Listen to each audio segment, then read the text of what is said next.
Ici autour du planificateur de tâches et des tâches planifiées sur Windows qui sont assez utiles selon ce que vous voulez faire. Et donc dans cette vidéo on va voir une description du planificateur de tâches et comment créer une tâche planifiée. Donc il y a un article comme d'hab sur le site et donc c'est une vidéo illustrative pour vous voyez un petit peu comment tout ça fonctionne.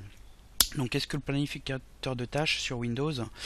Donc en fait c'est un élément du système qui vous permet d'effectuer des tâches à certaines périodes, à des intervalles réguliers ou à certains événements du système, comme par exemple l'arrêt.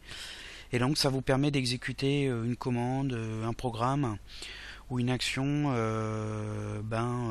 quand vous le désirez. Donc par exemple vous pouvez lancer une commande, une tâche tous les soirs à 20 h, une fois le samedi, une fois par mois, etc. Donc c'est extrêmement utile quand vous voulez effectuer des actions. Donc vous avez l'article sous les yeux et on va passer sur la machine virtuelle en Windows 10. Donc dans un premier temps je vais vous montrer comment on ouvre le planificateur de tâches avec différentes méthodes. Et ensuite on va créer une tâche planifiée qui consistera à éteindre l'ordinateur. Donc par exemple si vous voulez la lancer tous les jours à minuit. Donc voilà pour voir un petit peu comment tout ça fonctionne. Donc dans les anciennes versions de Windows, notamment Windows 7, donc sur Windows 10 c'est un petit peu disparu, mais vous pouvez passer par le panneau de configuration. Et donc dans le panneau de configuration, vous avez les outils d'administration qui sont ici. Voilà. Et dans les outils d'administration, on retrouve pas mal d'outils utiles, dont l'observateur d'ailleurs événement qui est le journal Windows qui enregistre les erreurs et compagnie. Et on a le planificateur de tâches qui est ici. Et donc il suffit de double-cliquer dessus et vous pouvez ouvrir donc ce dernier. Vous pouvez passer par une commande exécuter et vous tapez task. Donc c'est en anglais en fait task scheduler, donc schd.msc. Vous cliquez sur OK pour lancer la commande et pareil ça ouvre le planificateur de tâches. Et enfin sur Windows 10 vous pouvez faire un clic droit. Et là vous avez gestion de l'ordinateur avec différentes... je me suis trompé. Voilà, gestion de l'ordinateur avec différentes commandes et dedans vous avez le planificateur de tâches qui se trouve ici. Alors comment il se présente? Ici vous avez la bibliothèque, on va dire générale, où vous pouvez mettre vos tâches à vous. Certains programmes, donc vous en avez ici par exemple Avira, Driver Booster qui créent leurs tâches planifiées de fonctionnement, ou Google le met ici. Et sinon après vous avez la possibilité de créer des dossiers. Donc vous pouvez faire un nouveau dossier et notamment vous avez un dossier Microsoft où vous avez toutes les tâches planifiées de Microsoft, dont celle de Windows, et là il y en a vraiment beaucoup. Puisque Windows fait des actions intervalles réguliers, il peut faire une analyse des fichiers système, il lance il peut lancer un check disk à intervalles réguliers ou à certains moments, où vous avez aussi les tâches planifiées relatives à Windows Defender ou Windows Update. Bref, il y en a beaucoup, faut pas y toucher, faut pas les désactiver parce que vous pouvez ensuite avoir des problèmes. Donc ici vous avez la liste.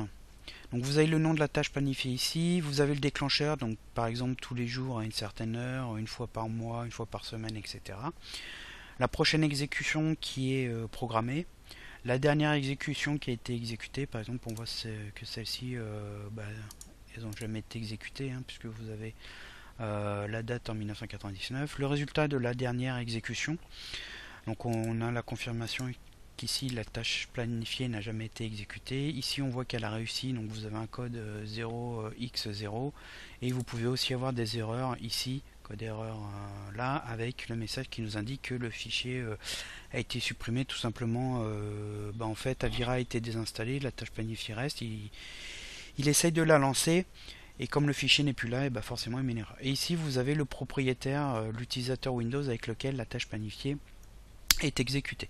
Donc après vous avez les différentes configurations de la tâche que vous pouvez aussi retrouver en faisant un clic droit propriété. Vous avez le nom, le déclencheur, donc par exemple ici c'est à l'ouverture de session. L'action, il lance le fichier Avira qui est là avec ce paramètre min, les conditions, etc. Et donc après si on veut la supprimer, alors on peut la désactiver, sinon on peut tout simplement la supprimer. donc ces deux-là qui pointent vers un fichier qui n'existe pas, on peut la supprimer.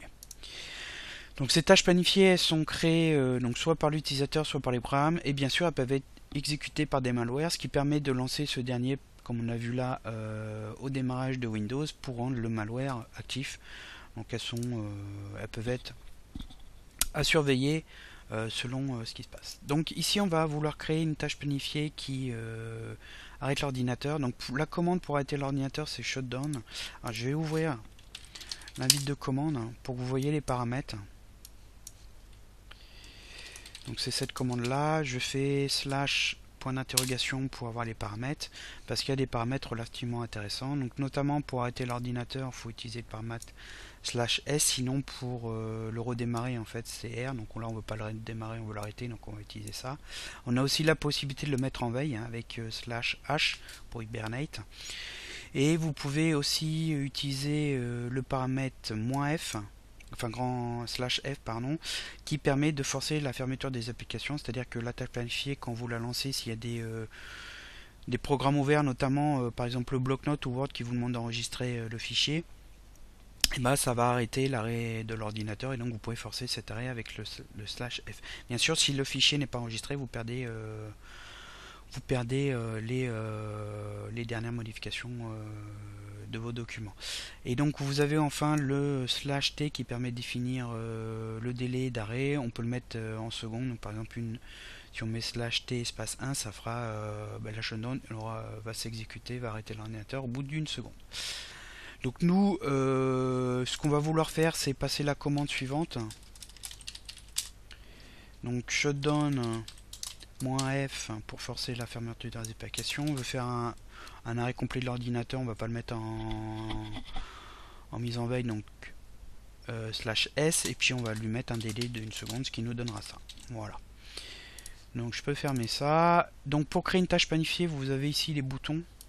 Donc vous avez créé une tâche basique, sinon vous avez aussi, c'est là pour les tâches un peu plus complètes, ils vous demandent plus de choses. Sinon on peut faire aussi un clic droit et créer une tâche de base. Donc après il suffit de vous avoir un assistant, vous remplissez les trucs. Donc il veut le nom de la tâche planifiée, donc on va mettre arrêt de l'ordinateur.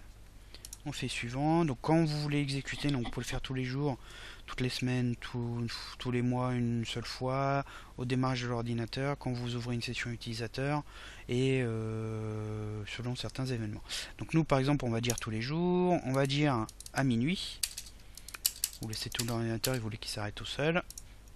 On fait suivant. Donc là il nous demande ce que vous voulez faire. Donc vous pouvez, comme action, vous n'êtes pas obligé de lancer un programme, vous pouvez envoyer un mail ou afficher un message. Donc nous on veut lancer un programme. Donc le programme c'est shutdown, et ici vous avez les arguments de la commande, donc qui sont ici. On va enlever l'espace qui est à la fin, donc, pour s'assurer qu'il n'y ait pas d'espace, et on va coller tout ce beau monde ici. Alors comme c'est une commande, il ne faut pas mettre exe, vous plantez pas, vous mettez bien shutdown, sinon ça ne marchera pas. Et sinon, si vous voulez faire une autre commande, donc qui n'est pas un arrêt de l'ordinateur, vous lancez un autre programme, vous pouvez faire parcourir, aller chercher ce dernier dans vos dossiers, ce qui est beaucoup plus simple que mettre le chemin complet. Alors dans la mesure du possible, quand il s'agit d'un programme, mettez vraiment le chemin complet, c'est de petits points, slash, etc. et son dossier, pour être sûr que la tâche planifiée soit capable d'aller chercher le chemin complet. On fait suivant. Ici on a la possibilité d'ouvrir les propriétés de la tâche avancée. On va le faire, c'est juste pour vous montrer à quoi ça ressemble. Et donc on a en fait un peu le même contenu que ce qu'on avait tout à l'heure, et notamment ici la tâche planifiée. Donc ici vous avez l'utilisateur, vous pouvez le changer. Vous faites utilisateur, vous tapez le nom de l'utilisateur avec lequel vous voulez l'exécuter. Alors vous allez voir qu'après il va nous demander le mot de passe. Donc cette tâche planifiée, elle va être, on l'a vu tout à l'heure dans la colonne qui était là, elle va être rattachée et exécutée à partir d'un utilisateur. Comme la tâche planifiée enregistre le mot de passe, si plus tard vous changez votre mot de passe utilisateur et que la tâche planifiée a votre ancien mot de passe, ça ne fonctionnera pas. Il faudra mettre à jour vos tâches planifiées avec le nouveau mot de passe. Donc ce que vous pouvez éventuellement faire, c'est créer un utilisateur système entre guillemets avec un mot de passe que vous figez, et vous pouvez, si vous créez plusieurs tâches planifiées, faire exécuter ces tâches planifiées avec cet utilisateur là pour bah, ça, pour être sûr qu'elle fonctionnera et que les changements de mot de passe ne poseront pas de problème pour vos tâches planifiées. Ensuite, vous avez la possibilité de faire exécuter cette commande même si l'utilisateur n'est pas connecté. C'est-à-dire qu'en fait, donc là moi je vais l'exécuter avec ce utilisateur mail. On peut faire exécuter la commande même si vous n'avez pas ouvert de session avec cet utilisateur mail. Et enfin, vous avez la possibilité d'exécuter avec les autorisations maximales. C'est pour passer en fait la commande, ça fait exécuter la commande d'administrateur avec ces histoires du AC, du contrôle des comptes. Donc après, bah, vous avez en fait tout ce qu'on a paramétré. Conditions, il y a d'autres options, vous pouvez regarder, notamment on peut arrêter si l'ordinateur n'est pas, enfin ne pas exécuter la commande si l'ordinateur n'est pas branché au secteur, s'il s'agit d'un ordinateur portable, et vous avez d'autres paramètres ici à voir si ça vous intéresse. Donc moi j'ai réglé comme ça, hein. Bon là pour l'arrêt de l'ordinateur on n'est pas obligé de mettre les autorisations maximum, hein. Donc là comme je vous ai dit il nous demande le mot de passe. Et donc là, elle est créée, on la voit ici, on voit qu'elle est exécutée avec l'utilisateur, le compte utilisateur mail. Et donc la prochaine exécution, donc ça sera ce soir, hein, parce qu'on est enfin ça sera demain, pardon, on est le 15, donc demain à minuit. Mais vous pouvez exécuter la commande pour tester, éventuellement pour voir si ça fonctionne. Pour ça, vous faites un clic droit, exécuter. Et on voit ici que on a un message, bon ça a été rapide parce que j'avais réglé à 1 seconde, qui nous dit que l'ordinateur va être arrêté et bah, il s'arrête bien.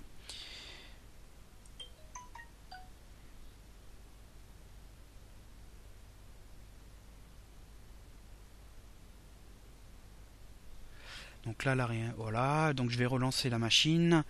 Et donc là, bah, la tâche planifiée est créée, il n'y a pas de souci. Je vais relancer Windows simplement pour vous montrer que bah, après les tâches planifiées peuvent être gérées à partir d'autres utilitaires comme d'habitude, hein, notamment le programme Autorun hein, qui est assez utile et qui vous permet de gérer tous les points de lancement de Windows.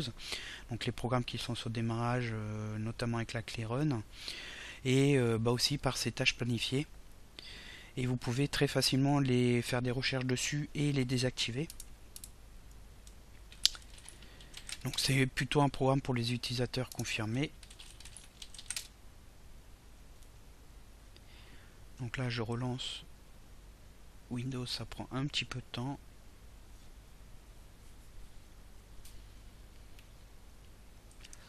Alors Autorun, moi je l'ai déjà, donc il est ici. Alors dans la mesure du possible, lancez-le en administrateur. Donc le programme va se lancer, vous allez avoir les divers onglets. Donc ici Everything, en fait il liste tout le contenu des points de lancement. Et en fait les tâches planifiées sont ici dans Scheduled Task. Et normalement, donc on devrait retrouver ce qu'on avait tout à l'heure avec ma tâche planifiée que je viens de créer. Bah on la voit pas. Alors je pense qu'on la voit pas, peut-être parce qu'il la filtre. Parce qu'ici vous avez la possibilité, en fait, par défaut il masque les entrées de Windows. Et là vous voyez qu'on en a beaucoup plus. Donc toutes celles qui sont cochées sont actives, celles qui sont décochées sont inactives. Et là on retrouve l'arrêt de l'ordinateur. Alors c'est un peu débile en soi parce que en fait il la masque parce que c'est une commande de Windows et que l'éditeur est Microsoft et du coup vous la voyez pas, donc vous êtes obligé de enlever les entrées de Windows. Et donc après tout simplement vous pouvez la décocher et ça va la rendre inactive, et sinon vous pouvez la réactiver en faisant en la recochant. Donc ça c'est assez utile parce que bah, vous pouvez très facilement retrouver une tâche planifiée. Là si je tape driver, voilà, il me filtre toutes les tâches planifiées avec le mot driver. On a celle-là, driver boost, et on a celle-là ici qui contient le mot driver ici. Voilà. Donc voilà, bah, j'espère que cette vidéo vous a aidé, vous explique bien comment créer une tâche planifiée, que vous allez pouvoir créer les vôtres. N'hésitez pas à poser vos questions sur le forum et pas en commentaire de la vidéo parce que c'est assez compliqué pour aider. Et si ça vous a aidé, bah, n'hésitez pas à voter, un petit plus, un petit pouce vers le haut et à partager la vidéo. Et je vous dis à bientôt pour d'autres vidéos.